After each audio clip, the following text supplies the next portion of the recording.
ક્યારેક કેવું હોય છે ને, સાવ સાદા લાગતા શબ્દોમાં પણ કેટલા ઊંડા રહસ્યો છુપાયેલા હોય છે. મહાશિવરાત્રિનો એક સામાન્ય શુભેચ્છા સંદેશ આપણને શું શીખવી શકે? ચાલો આજે આપણે સાથે મળીને આ સંદેશના પડળો ખોલીએ અને એમાં છુપાયેલી અદ્ભુત કથાને સમજીએ. તો આપણું આખું વિશ્લેષણ અમિતકુમાર રમણભાઈ તાવિયાડના આ સુંદર સંદેશ પર કેન્દ્રિત છે. જેના કંઠમાં વિષ છે, છતાં જે જગતના વિષને પી જનારા નીલકંઠ છે, એવા મહાદેવના ચરણોમાં વંદન. આપને અને આપના પરિવારને મહાશિવરાત્રિની ખૂબ ખૂબ શુભેચ્છાઓ. મહાદેવની કૃપા આપના પર સદાય વરસતી રહે. ચાલો આ શબ્દોના ઊંડાણમાં જઈએ. હવે જુઓ, પહેલી નજરે તો આ એક સરસ મજાની શુભેચ્છા જેવું જ લાગે છે, ખરું ને? પણ જો આપણે થોડું ધ્યાનથી જોઈએ તો ખ્યાલ આવે કે આ ખાલી શબ્દો નથી, પણ ઊંડા આદર અને સમજણની એક અભિવ્યક્તિ છે. એટલે આને માત્ર મહાશિવરાત્રિની શુભેચ્છા ગણીને આગળ વધી ન શકાય. અમિતકુમાર તાવિયાડના આ શબ્દો જુઓ, કેટલી ગણતરીની પંક્તિઓમાં જાણે એક આછી કથા સમાવી લીધી છે. આ સંદેશ આપણને સીધા મહાદેવના સાચા સ્વભાવની નજીક લઈ જાય છે. સારું, તો હવે ચાલો આ સંદેશના હૃદય સુધી પહોંચીએ. આ નીલકંઠ શબ્દ, એની પાછળ એવું તો કયો ગહન અર્થ છુપાયેલો છે? અને આ સંદેશ એ રહસ્યને કેવી રીતે ખોલે છે? આ આખું રહસ્ય ઉકેલવા માટે આપણે સંદેશની પહેલી જ લાઇન પર ધ્યાન આપવું પડશે.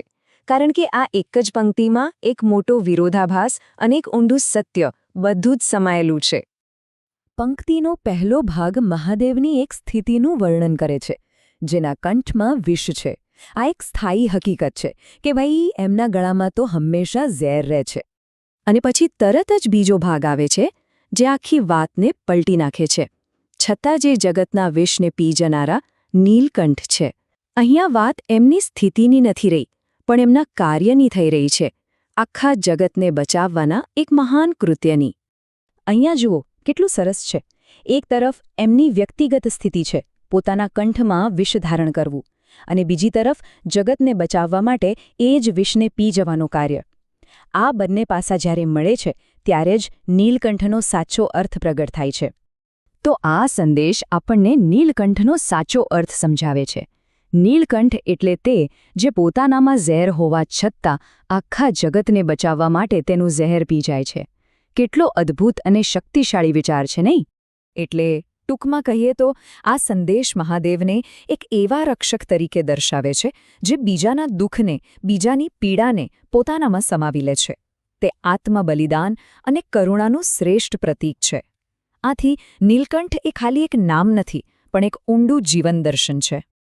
ઓકે, તો હવે જ્યારે આપણે નીલકંઠ શબ્દના ઊંડાણને આટલું સમજી ગયા છીએ, તો ચાલો સંદેશના અંતિમ અને સૌથી વ્યક્તિગત ભાગ તરફ વળીએ, અને એ છે આશીર્વાદ.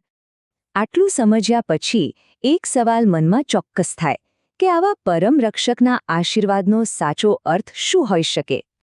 સંદેશનો આશીર્વાદ છે, મહાદેવની કૃપા આપના પર સદાય વરસતી રહે.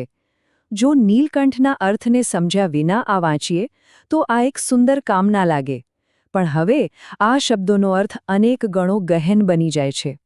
આ માત્ર કૃપાની માગણી નથી, પણ એવા પરમ રક્ષકના આશીર્વાદ માટેની પ્રાર્થના છે, જે બીજાઓ માટે કષ્ટ સહન કરે છે.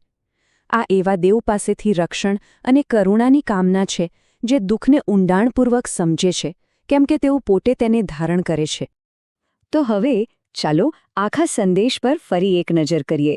તેની દરેક પંક્તિ હવે એક નવા, ઊંડા અર્થ સાથે ગુંજી રહી છે. શરૂઆતના વંદનથી લઈને અંતિમ આશીર્વાદ સુધી બધું જ નીલકંઠના કેન્દ્રીય વિચાર સાથે જોડાયેલું છે. અને આ આખી વાત આપણને એક અંતિમ પ્રશ્ન સાથે છોડી જાય છે. આપણા રોજિંદા જીવનના સંદેશાઓમાં આવા બીજા કેટલા ઊંડા અર્થો છુપાયેલા હશે, જેની આપણે કદાચ નોંધ પણ નથી લેતા?